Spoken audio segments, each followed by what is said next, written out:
वार्षिक राशिफल 2024 में सभी 12 राशियों के जीवन के विभिन्न पहलुओं के बारे में विस्तृत भविष्यवाणियों की जानकारी शामिल है।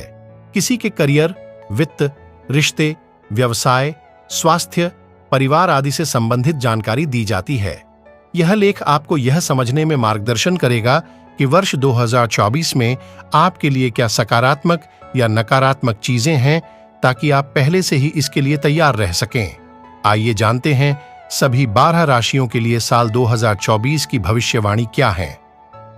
तुला राशि के जातक प्राकृतिक रूप से उम्दा अदाकार होते हैं। इन्हें अकेला रहना पसंद नहीं होता है। इस राशि के लोग खुद को लोगों से घिरा हुआ रखते हैं और तेजी से दूसरों के साथ कैसे संबंध विकसित किया जाए, इसी पर ध्यान केंद्रित रखते हैं। इस राशि का मानना होता है कि व्यक्तिगत प्रयास के मुकाबले यदि एक जोड़ा प्रयास करे तो ज्यादा बेहतर परिणाम निकल कर आता है।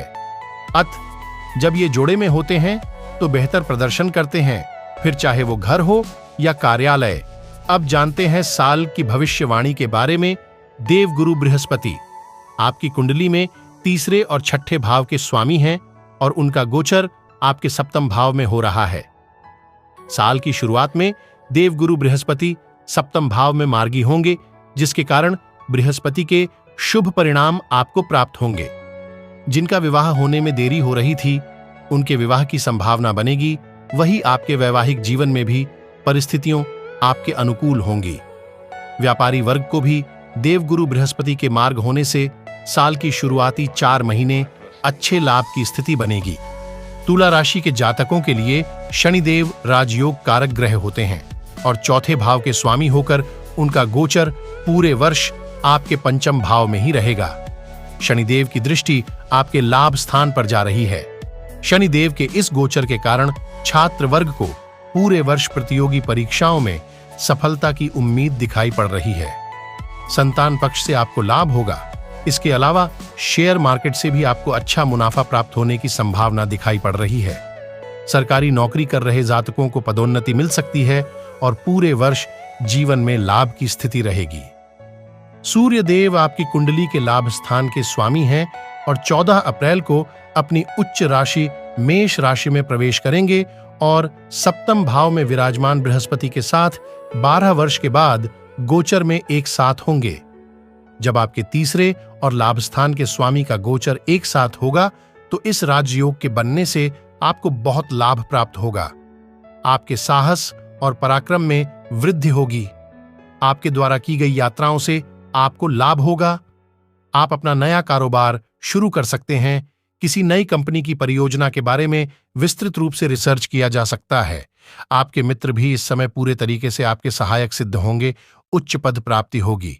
9 ग्रहों में सबसे शुभ ग्रह कहे जाने वाले देवगुरु बृहस्पति मई के महीने में राशि परिवर्तन करेंगे और दैत्य गुरु शुक्र की राशि वृष में प्रवेश कर जाएंगे। ऐसे में देवगुरु बृहस्पति आपके अष्टम भाव में गोचर करेंगे। उनका गोचर आपके लिए गूढ़ विधाओं में रुचि देने वाला रहेगा। देवगुरु बृहस्पति की दृष्टि आपके लाभ स्थान पर होगी, जिसके कारण समुद्री यात्राओं से लाभ और विदेश यात्राएं भी हो सकती हैं। देवगुरु बृहस्पति के इस गोचर से पैतृक संपत्ति से लाभ होगा। आपकी वाणी मधुर होगी। कोर्ट कचहरी के मामलों में विजय प्राप्त होगी और आपके पिता के संचित धन में वृद्धि होने की पूरी संभावना है। साल की शुरुआत में देवगुरु बृहस्पति का गोचर आपके सप्तम भाव में है और शनि का गोचर पंचम भाव में है। ऐसे में देवगुरु बृहस्पति और शनि दोनों की दृष्टि का संयुक्त प्रभाव आपके एकादश भाव यानी कि लाभ स्थान पर आ रहा है। देवगुरु बृहस्पति और शनि के संयुक्त प्रभाव से आपके करियर में बहुत अच्छी तरक्की होगी। आपको नए मौके मिलेंगे। आपको किसी प्रोजेक्ट के सिलसिले में विदेश भी भेजा जा सकता है। इसके अलावा किसी नए कंपनी के एमडी के रूप में भी आपकी शुरुआत हो सकती है। ग्रहों के सेनापति कहे जाने वाले मंगल आपकी कुंडली में धन स्थान के स्वामी है और उनका गोचर 15 मार्च को शनि की राशि कुंभ राशि में होगा, जहां शनिदेव के साथ उनकी युति का निर्माण होगा। 23 अप्रैल तक मंगल शनि की युति आपके पंचम भाव में होगी। ऐसे विद्यार्थी वर्ग जो शोध कार्य के लिए विदेश जाना चाहते हैं, उनको लाभ हो सकता है। अगर आप किसी फैक्ट्री में काम करते हैं तो आपकी पदोन्नति हो सकती है। अगर आप व्यापारी हैं, रियल एस्टेट का काम करते हैं या मशीनरी का काम करते हैं तो आपके व्यापार में खूब मुनाफा होने की उम्मीद है। इस समय तकनीकी तौर पर आप सक्षम होंगे और आपको अच्छे अवसर प्राप्त होंगे। तुला राशि के जातकों के लिए राहु का गोचर पूरे साल 2024 मीन राशि में रहेगा और आपके छठे भाव को प्रभावित करेगा। आपके शत्रु भाव में राहु का गोचर आपके लिए किसी वरदान से काम नहीं है। यह समय करियर में पदोन्नति का समय है, राजनीति में उच्च पद प्राप्ति का समय है और अपने शत्रुओं का नाश करने का समय है। विदेशी यात्राओं से लाभ है। विदेश में जाकर व्यापार करना चाहते हैं तो इससे अच्छा समय हो ही नहीं सकता। इसके अलावा इस भाव में राहु का गोचर आपके स्वास्थ्य को भी अच्छा रखेगा। आपके शत्रु कितनी ही कोशिश कर लें, आपका कुछ भी नहीं बिगाड़ पाएंगे। भौतिक सुख सुविधा और स्त्री का कारक कहे जाने वाले ग्रह शुक्र 21 मार्च को अपनी उच्च राशि मीन राशि में प्रवेश करेंगे और अति बलवान हो जाएंगे। शुक्र की छठे भाव में राहु के साथ युति होगी और 24 अप्रैल तक राहु और शुक्र की युति रहेगी। इस समय के दौरान आपको अपने कार्यस्थल पर किसी महिला सहकर्मी का सहयोग प्राप्त हो सकता है।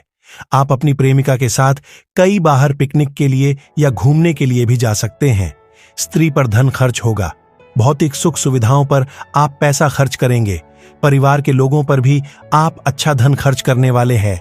इस समय आपका प्रेम संबंधों में रोमांस की अधिकता रहेगी। तुला राशि के जातकों के लिए रहस्य और आध्यात्मक के कारक ग्रह केतु पूरे वर्ष द्वादश भाव में गोचर करेंगे। इस भाव में केतु का गोचर बहुत ही अच्छा माना जाता है क्योंकि यह एकांत का भाव है और केतु भी एकांत को ही पसंद करता है। इसलिए जो आध्यात्म से जुड़े हैं उनके लिए तो यह गोचर किसी वरदान से काम नहीं है। केतु के अष्टम भाव पर दृष्टि आपकी गूढ़ विधाओं में रुचि को बढ़ाने वाली है। तंत्र मंत्र और ज्योतिष में आपकी रुचि बढ़ेगी।